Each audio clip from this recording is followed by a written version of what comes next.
So it's Jerusalem Day 2025. I'm just walking through the old town. It seems like people are walking away from the Western Wall. It's early on. It was very, very crowded through these corridors, and a lot of the old town has been closed off. I think Muslims are kept on this day within particular regions, and no one is allowed to go into those regions. The number of people is just crazy. Walking through, it's not too bad now, but walking into the old town from Damascus Gate, it was like walking, being shuttled through like cattle. It was just absolutely packed. I saw some of the festivities, so much music, dancing, politicians speaking. It seems to be getting a bit crowded as I get closer to the Western Wall.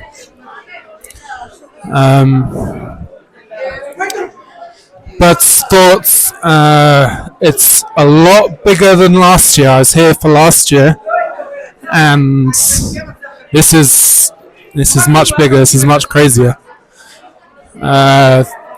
Security-wise, it's just incredible that there can be this many people, and these dense crowds, and nothing happens. So that's, I'm sure 5-10 years ago that would have been impossible. I mean, I was quite young when September the 11th happened in the American. I didn't visit until many years afterwards. But you certainly get a nation coming together after a atrocity like that. And I'm sure at least one of the drivers for so many people getting together for Jerusalem Day and celebrating it is the sense of solidarity and sense of patriotism, bringing people together after October 7th. I certainly think when there's elections next year and Itamar Ben-Gvir and Bezalel Smotrich are on the ticket, they'll do very well on like a nationalist, religious Zionist platform. Let me just see if I can squeeze through here.